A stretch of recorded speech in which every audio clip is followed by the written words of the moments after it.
This is Michael Waddington here, joined by Tim Bilecki. And in this episode of the Military Law News Network, we wanted to discuss consent and some of the issues we're seeing with consent and what is considered consent and not consent in the military and in society in America. So Tim, welcome. Thanks, Mike. Appreciate you having me on. So Tim, I'm going to give you an example, and I want to get your thoughts on this legally and just your thoughts as an adult. So let's say two people, John and Samantha, meet on Tinder, never met before. She agrees to come over to his house to watch Netflix and chill, and they're making out, and they have sex. She performs oral sex on him on her, and they go to bed in the same bed. They get up in the middle of the night, have sex again, both of them are awake, and then they go to sleep. And at around 9 in the morning, Samantha gets horny. Jim's sleeping still. She pulls the sheets off him and starts performing oral sex on him while he's asleep. He then wakes up a few minutes later. Would that have been consensual under those facts? What are your thoughts, legally and otherwise? Well, I think the first reaction you're going to get from people is, of course that's consensual. I mean, they hooked up on Tinder. They went out for drinks. They had consensual sex the night before, and she gave him oral sex the next morning. I mean, a lot of people are just kind of looking at this. You tell this to guys or even girls across a spectrum in their 20s and 30s or even older, they're going to say, wow, he scored, right? You know, maybe he'll date her more. That's an awesome score on Tinder, whatever you want to say. They're never going to question whether that's consent or not, all right? Now, the question is it actually consent? All right, so we have to look at, he was sleeping. So doesn't a person have the legal ability to give consent while they're sleeping? You have to look at the status of what the current law is, and I'll kind of discuss what it is in the military. A person who's sleeping can't actually give consent because they're sleeping. All right, now let's flip that on its head. What if that was a male and female? The female was still asleep. The next morning, the guy was horny, and he gave her oral sex while she's sleeping.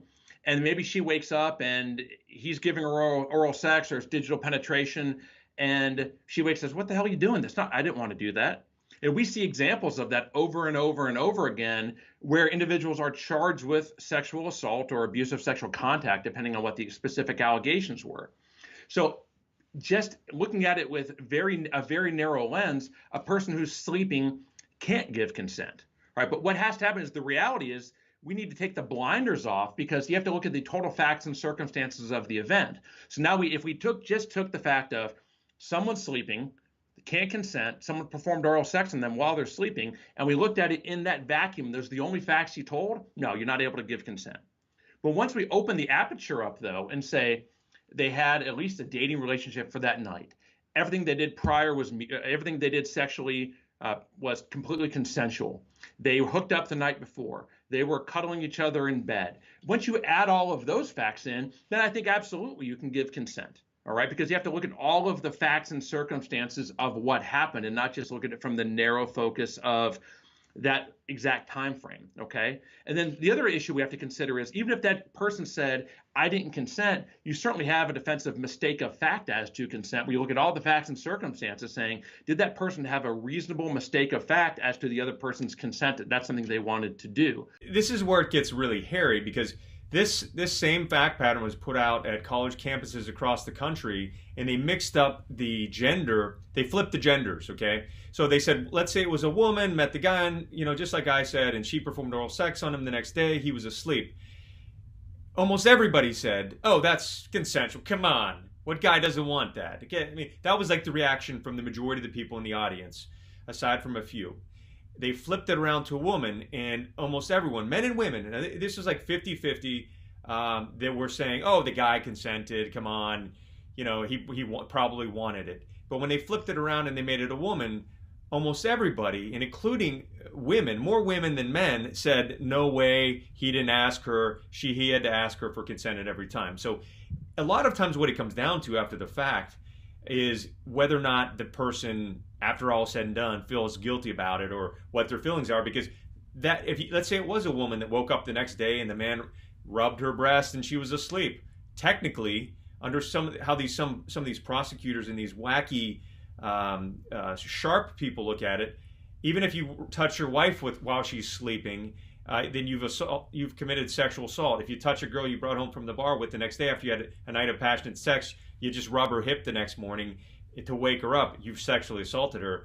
But it's a double standard. So when they flip it around to the guy and the woman touches the guy or rubs the guy, there's an assumption that he wanted it. And that has also been wreaking havoc in these cases of male-on-male sexual assault. A lot of times nobody believes them because they're like, oh, guys are horny. He probably wanted it. Yeah, and Mike, and that's the real problem. We see this in sexual assault cases in the military. It's actually the vast majority of these cases where you have two individuals completely consenting, drinking alcohol, they have sex the night of, completely consensual, and something will happen the next morning, but they didn't specifically say, hey, can I get your approval or consent to touch you? I mean, because that's just not reality. Where the real world doesn't work that way. And oftentimes, if there's a guilt trip, or if one person's married, or if one person got kicked out of the relationship or was slighted, they claim sexual assault. And they'll say, I was sleeping and couldn't consent. And then all of a sudden, an individual, typically the male, gets accused of sexual assault, even though they had completely consensual sex the night before. They were sleeping together that night. They were spooning each other. They might have even been kissing each other, and he performed some type of sex act on her. And then what happened is, they said, well, how the hell am I getting charged with this? Because everything was consensual. And then what happens is the military, they'll preclude you or try to preclude you from bringing up any of the other events. So I'm talking about when I say expose or increase the aperture on things, they'll try to narrow that so the jury only hears, I was sleeping, I was in bed with him, and he touched me without my consent because I couldn't consent while I was sleeping. All right. And they'll never hear everything else. So this is the battle we have to have to, under MRE 412, or in the federal system, is Federal Rule of Evidence 412, Rape Shield, to be able to admit this type of evidence. Oftentimes it's just the facts and circumstances of the offense to show the entire picture. So a jury can hear exactly what was going on in that relationship, whether it's a long-term relationship like a husband and wife, or a very short-term relationship like something you might have on Tinder or Hot or Not. And without the ability to do that, people get screwed all the time because oftentimes all of the facts and the truth actually never comes out to a jury. Mike, I'm going to give you another scenario, and we see this all the time as well. You have two individuals, a guy and a girl, and they'll be smoking weed, or they'll be eating edibles, and they'll be drinking, and they'll have complete consensual sex, but they don't remember all of the details because they were high or they were intoxicated, and the sex was completely consensual, even passionate sex. But again, they're high, and then they were drinking. The next morning, one of them ends up being married. The husband calls and says, where have you been all night? And they talk about it, and they say, well, we did have sex. Is that consent? When you're smoking weed, having edibles, have foggy memories, both parties have foggy memories, is that consent?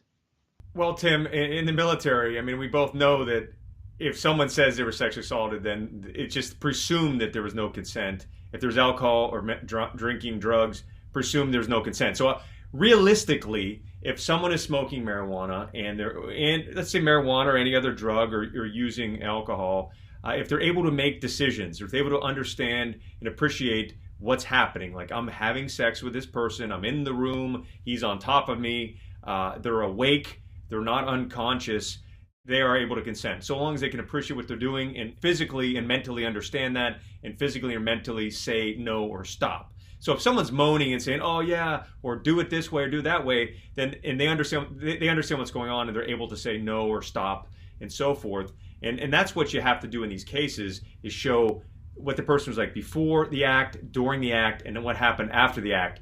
Because it's nonsense that just because the person almost always, 99.9% of the time, the next morning when two people don't remember everything, maybe the alcohol inhibited their ability to remember all the details, although they were blacked out, but they were conscious in making decisions, then the next day there's a presumption that the guy is the one who committed the rape, that there was a rape even, because a lot of times there wasn't under the law.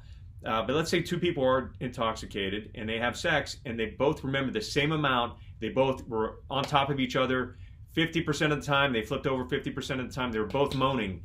Why is it that the next day it's always the guy that if the woman doesn't remember, then the guy had to have raped her? Yeah, Mike, you're spot on, because in those cases, they're never going after the female. They're never saying if it's 50-50, they're both drinking, they both had the same level of intoxication, the same sex acts going back and forth, there was a bad memory. If the male were to come back and say, well, I don't remember exactly what happened, my wife found out and I was sexually assaulted, he's going to get laughed out most of the time. Okay, but if a female makes that allegation, it's immediately a sexual assault, and that guy's life is going to get screwed because he's going to get placed on legal hold. He's going to get flagged. He's going to get taken out of his positions of responsibility. He's not going to be able to PCS.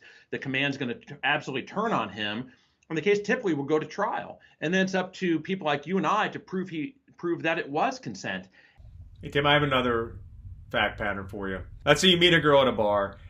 You guys are making out. She says she wants to have sex with you. You get back to her room. She opens the door. She goes to the bed. You go to the bathroom to urinate. And you come back and she's unconscious on the bed, passed out. Did she consent if you start having sex with her? The clear-cut answer is no. If she's passed out on the ground in her own vomit and doesn't know what's going on around her, that clearly she can't consent.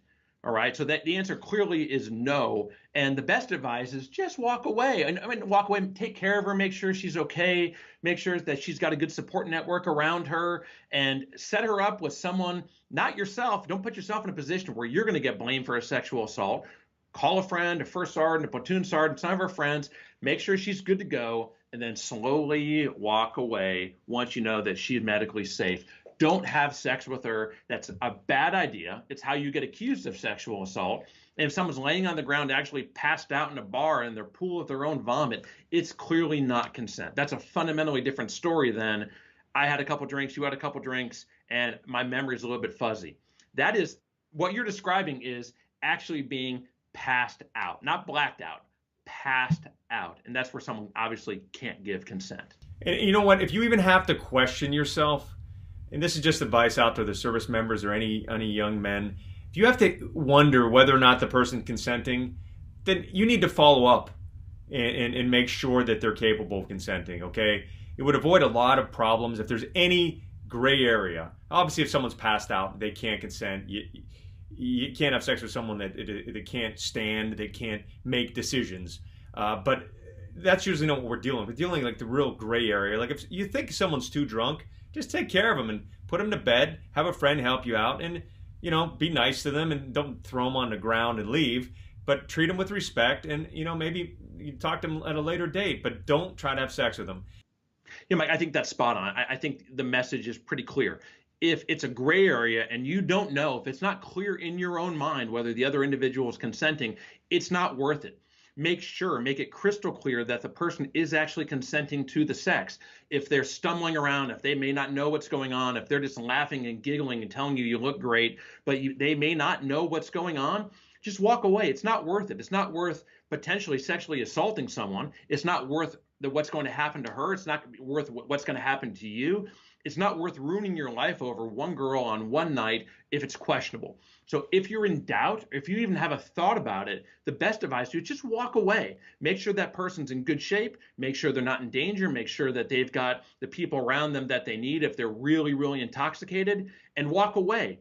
Do not have sex with that person that night if it's questionable, because every time, or not every time, but a lot of the cases we say, all right, technically is it close on consent or not? It's a gray area. It's never really that black and white. But in each case, you'd say, if I was in that position, or if you can do it over again, were there red flags to say you should probably walk away or find an exit ramp? And in almost every case there is. The bottom line is it's not worth it. It's not worth getting your career ruined. It's not worth going through the hell of an accusation. It's not worth having to spend a lot of money to fly Mike or fly me out to a remote area to try a case where it's an uphill battle. It's not worth going to prison over. It's simply not worth it. Too true, Tim. I mean, what I always tell people is treat the person you're trying to fool around with, and it's in these cases almost always a woman. Treat them with respect. Treat them like you would want your sister treated, your mother treated, or your daughter treated. If you follow that advice, you're probably not going to run into any problems. Till next time, this is Michael Waddington from Miami and Tim Bilecki from Honolulu, Hawaii.